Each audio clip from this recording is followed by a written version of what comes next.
I'm not sure where is this one, but maybe this is the baptism of the people of Kievan Rus when Volodymyr the Great Christianized Kiev. So these are the people getting baptized in the waters of the Dnieper River. After my failed attempt yesterday to make a history tour, I'm gonna try another time. Constantinople, modern day Istanbul, Turkey, is a city that fascinated the West and the East. It is said that the Varangians, I meant the Swedes and the Norwegians, have dreamt of conquering Constantinople. Why am I talking to you about Istanbul and Turkey while I'm in Kiev, Ukraine? It's because I want to demonstrate to you how the past of Ukraine and Turkey have been intimately linked for more than 1,000 years. How? I'm gonna demonstrate it to you by taking you to this. It's called St. Sophia Cathedral. Without further ado, you are not the only one getting impatient to visit the inside of St. Sophia Cathedral. I am too, and what even confused me more, it is named a cathedral, but it is not a cathedral, it's officially a museum. A lot of questions unanswered, and I'll take you with me to try to answer some of them. Join me, my friend. Dziękuję. So we are starting with the bell tower of St. Sophia.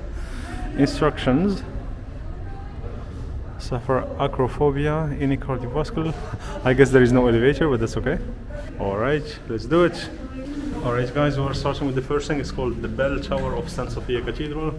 Did we reach the top? I guess we did. Ah, not really.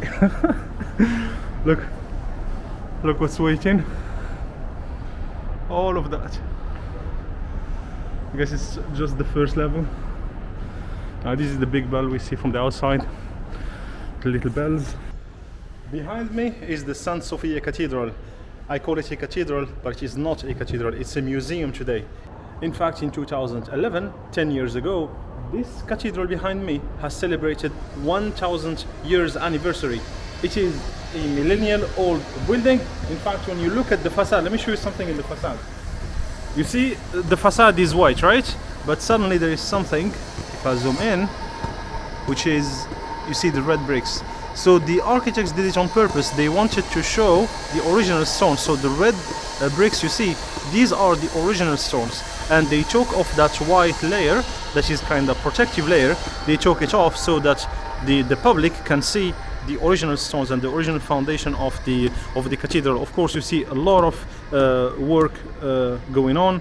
So like here they are redoing the tiles, I would say. So like here they are redoing the floor, other work there, and then of course a lot of work inside the cathedral itself. Because what I didn't tell you is that the St. Sophia Cathedral has more than 260 square meters of mosaics and more than 3,000 square meters of frescoes. It is by far the largest quantity of mosaics and frescoes that could be found in any religious monument in the entire world. This view is magnificent. Here you'll see Sofivska Square. You could see a lot of buildings that date from the Tsar period. You recognize them by their architecture. Here's some more Soviet architecture that you could see. It's more plain, simple, not like these ones, for example, with a lot of details on the facade. There in the front you see the Church of the Three Saints, and as I said, a lot of history. I am exactly at the first observation deck of the bell tower of the St. Sophia Cathedral. It's a tower that was built in the late 17th century, early 18th century, and since then, we are talking about 300 years ago, since then this monument that I'm standing on it has been serving as the main gate of the St. Sophia Cathedral. One question I have, how many bells do they have here? I made some researches on the internet, but I couldn't find an exact information. Therefore, I came here so I can count them by myself. So if you want to do it, let's count the bells. So here in this observation deck, the first one, we have 34 bells. Now let's climb these these beautiful stairs and see how many bells, if there are any bells at the top. All right, let's do it, my friends.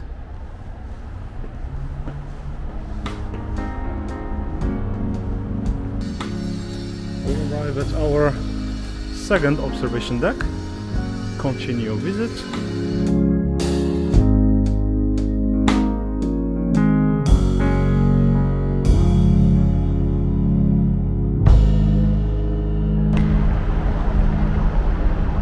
The last one is closed, which makes sense. Some love inscriptions on the wall. Here's even a higher view. Alright, let's now go check out the St. Sophia Cathedral, which is on this side. Follow me. So this is the entrance of the St. Sophia Cathedral, and I'll wait till the kids go in. I think this is like the third school, like school group students I see coming to the St. Sophia Cathedral.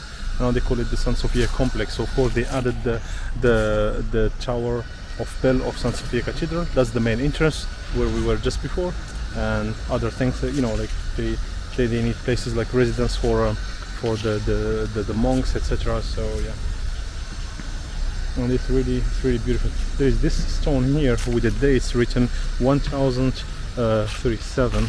Let me show you. Not sure which alphabet is this one, but there is the picture of this man, and there is a first date here, 1019, 1054. I think this is his probably birth date, and then there is this one here, 1037. So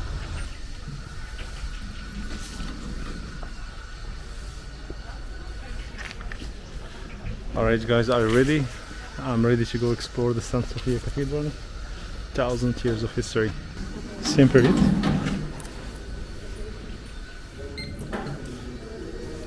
Gioco, yeah? I want to show you something interesting. You see that symbol that is on, you know, like the national football team of Ukraine, for example. It looks like a fork. Look what I found here. See this symbol here?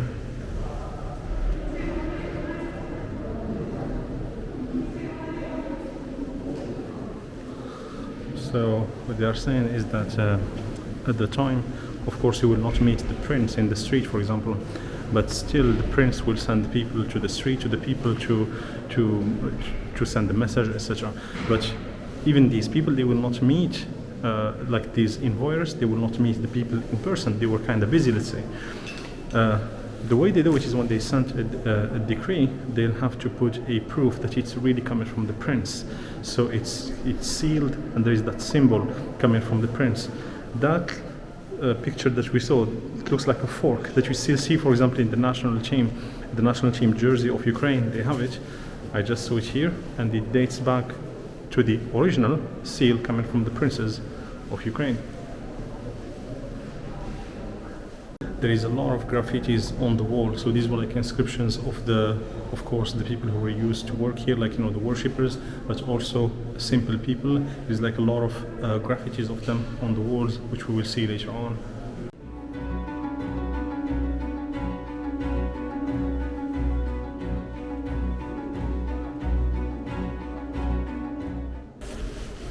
So as you can see, friends, so this is one of the walls of the St. Sophia Cathedral. So of course you could see this drawing here of probably a saint, but what's more interesting is the inscriptions, the graffiti is written here on the wall. So why they would write that here? Think of it, we're talking about like 1000 years ago. This way of this was their way of like inscribing events, like events dates. If let's say a prince or a saint who visited the St. Sophia Cathedral, you would find you would find it on the walls. They would mark it on the walls. The death of the princes, of the, let's say, the important religious figures that they had at the time, will be inscribed on the walls. That was their way of like registering events. You will see it in many, and this is in many walls of the cathedral. When you get closer, you see that there are like many layers. Like for example, to discover this fresco here that you see of this man here, they had to take off some paintings. You see it here, right? But when they do so, they discover, of course, the picture of the saint, but they also discovered something interesting, which is the inscriptions on the wall, like the graffitis. So if we get closer here, you see here what's written. What's interesting here, so this was their way of inscribing, like registering, for example, events. Let's say if there is a prince or an important religious saint coming from another city, another country, they would inscribe these events here. The death, of course, of the princes, they would also inscribe it. The marriages, like, you know, the important events, they would find them inscribed here on the wall. So that's actually how they would confirm like things that were written by chronicles or something else. It's different layers, you know, so they would take off that painting layer and then they discovered other things. You could clearly see that this is two different layers. There is the upper one, which is kind of newer, and this looks like the original wall with this inscription. So these frescoes, they have more than 1,000 years of existence, which is impressive. So this is the grave of Cyril II, who lived in the 1200s. So we're talking about the 13th century. So I would say he would be remembered for helping rebuilding the city of Kiev after the Mongol invasions. According to what I read, his grave was discovered in 1936. Wow, look at this. So you see here, you see it even clearer. Like if I get closer, you see the difference between the two layers. It's thin, like you barely see it, but you clearly see, yeah, that this is the original one, and they will discover the saint here with the Christian cross. Are there some inscriptions?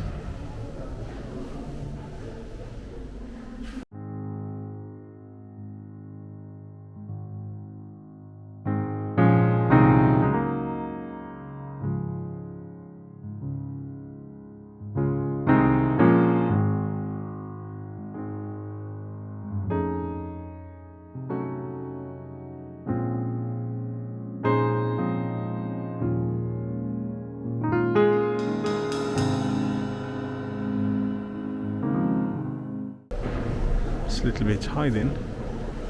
That one, they call it the fresco of Prophet Aaron. So I think they are referring to the brother of Prophet Moses, prophet of the Jewish people.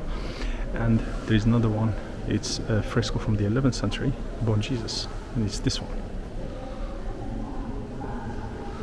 They call it the Jesus descent to hell.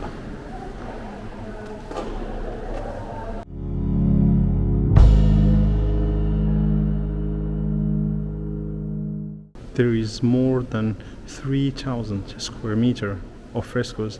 Just so you can imagine, this is like 3 square kilometers.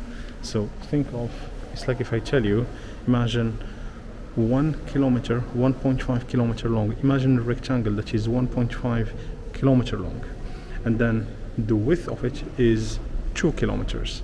Right? Multiply 1.5 kilometer by 2 kilometers is 3 square kilometer. So imagine how long and how wide that rectangle, that surface that you imagine is the quantity, like it's the surface of the frescoes that you have in this San Sofia Cathedral, and it's literally everywhere. There isn't a single wall I didn't find a fresco on it. Just look at this.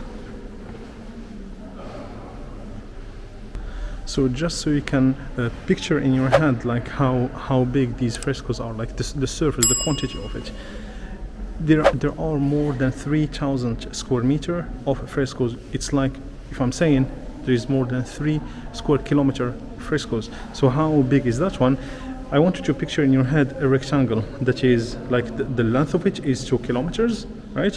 And the width of it is 1.5 kilometer. So 2 kilometers, you see, like when you go jogging, 2 kilometers, yeah, that's how long the rectangle is. That's one side of the rectangle, the other side is 1.5 kilometer.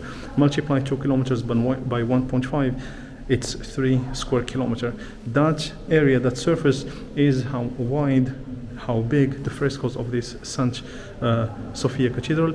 And I swear there isn't a single wall on which I didn't find a fresco. It's literally everywhere. Check out this.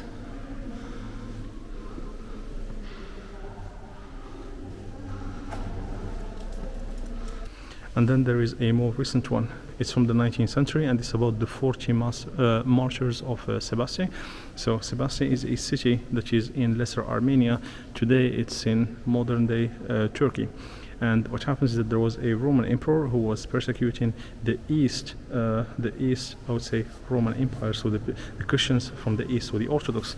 So 40 soldiers from the Roman army, they decided to be like, you know, Christians, and the sanction at the time was that they will die naked till they freeze. So they put them like in a cold weather condition, and they left them there till they died, like by freezing. So there's actually many churches around the world that refer to them. There is one in Bulgaria. It has even the name of them, like the 40 martyrs. And here I'm going to show you the fresco that are showing the 40 martyrs. It's here. You see them here, and then you also see them here, here, and also here. It's in 4 places. You see this one here, and also that one there. This is impressive. What you see here is a wall, right? This is a wall, normal wall. Look what they discovered. This is the original one. This is the reconstruction of Yaroslav the Wise. It's based on it's a skull-based reconstruction.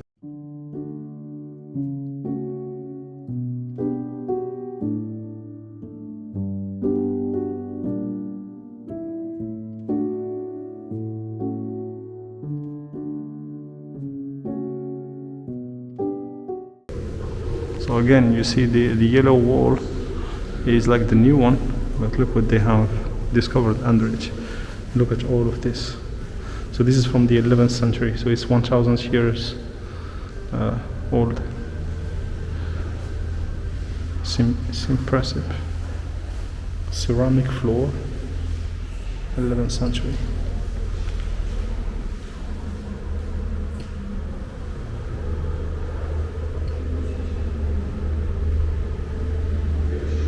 It's insane how well conserved it is. Look at here. Do we have any inscriptions on the wall?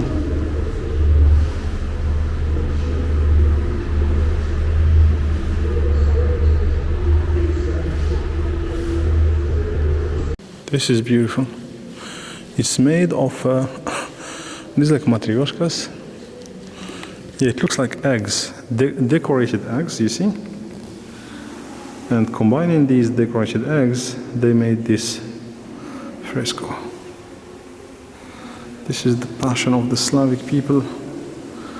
When they want to do something nice, they do it really nice. So this is a canvas from the 18th century. The adoration of the earthly kings to King of Heaven. So this is called the baptistry from the 11th century. You see on the walls the 40 martyrs of Sebaste. Also, this is a carved marble sarcophage. You can see it's made of marble of a child, and it dates back to the 12th century from the it's like a Byzantine plastic art. See a lot of frescoes on the wall there. These graffitis are supposed to be made by children from the 12th century. See graffitis.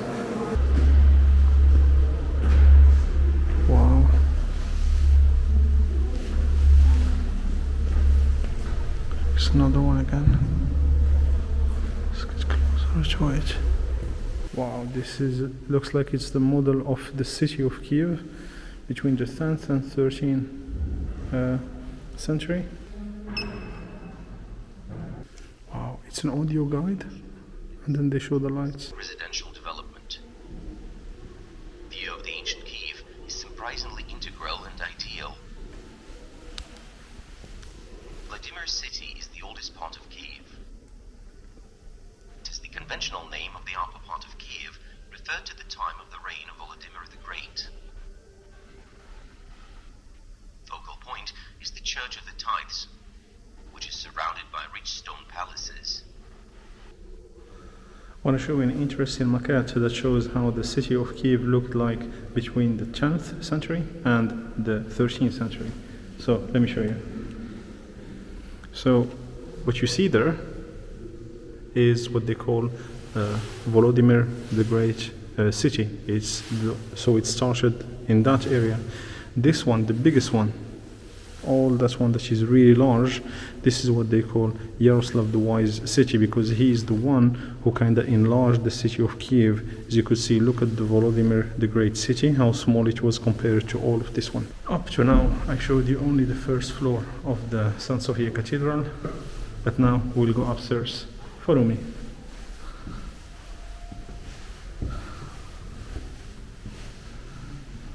Volodymyr the Great, the man who Christianized the Kievan Rus. I spoke about him many times. How did he convert to Christianity? Let's be more accurate. He attacked a city that is in south of Ukraine. At the time it was part of the Byzantine Empire, and he sent an envoy to the emperor in Constantinople, modern day Istanbul, Turkey, and he asked him, it's either you marry me your daughter or I'm gonna attack you. The emperor of the Byzantine Empire replied saying, that's okay for me, but there are two conditions. The first one is that you will help me defeat one enemy. That enemy was an ex-general of the Byzantine Empire that was revolting against him. So you will help me defeat this guy. The second thing, you will convert to the Orthodox Christianity, which Volodymyr the Great wanted to do anyway. Now, these are my words, that's what I said. Is it true what I said or not? Here is the proof from the 11th century. Look at that. What you see here is a fresco from the 11th century. So it shows the entrance or the entry of Anne, Princess Anna of Byzantine. I guess she should be this one here, to the Kievan Rus. So this is when she came to the Kievan Rus to marry Volodymyr the Great, and she saw in her marriage as a mission, a divine mission, to spread Christianity. And this is probably the best view you can get here inside the St. Sophia Cathedral. Check this out.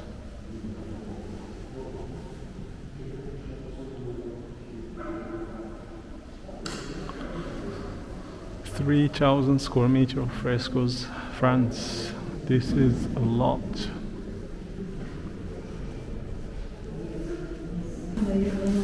I'm not sure what is this one, but maybe this is the baptism of the people of Kievan Rus when Volodymyr the Great Christianized Kiev.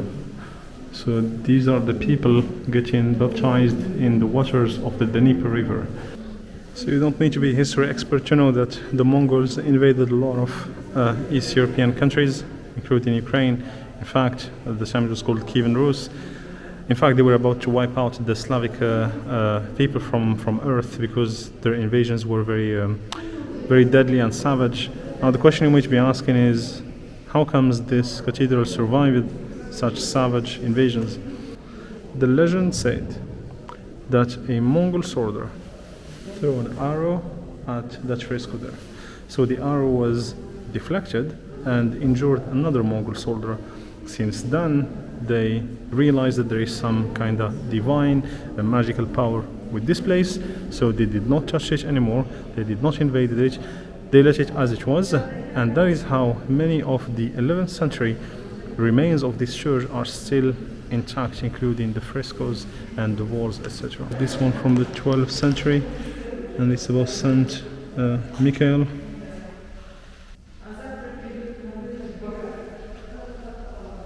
Another mosaic here.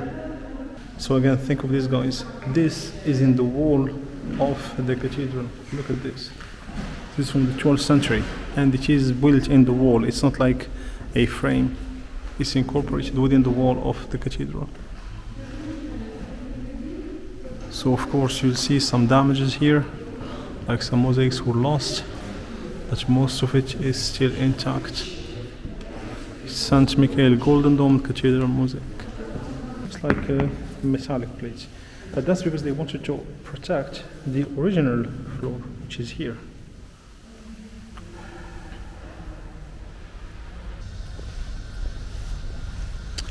So friends, what do you think? What do you think about the St. Sophia Cathedral, the oldest religious monument of Kiev, of probably Ukraine, and one of the main religious symbolic places for Orthodox Christian people?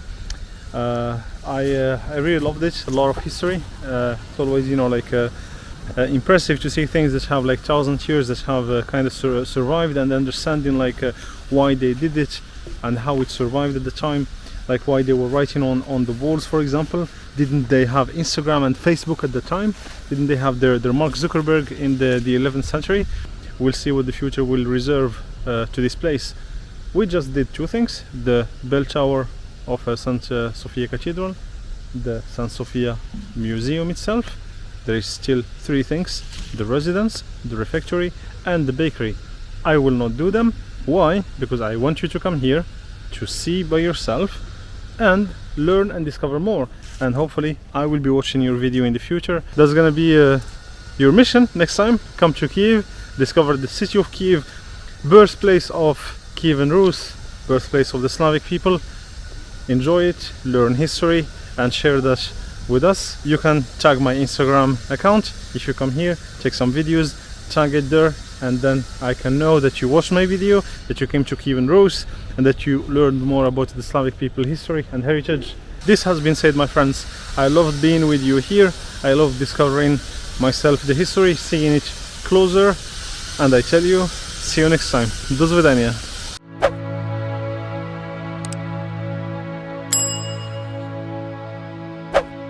This place hold a special role in the spirituality of the people of Kiev and Ukrainian people, and I would say even the Slavic and Orthodox Christians. It's clearly the oldest religious monument here in Kiev, in Ukraine.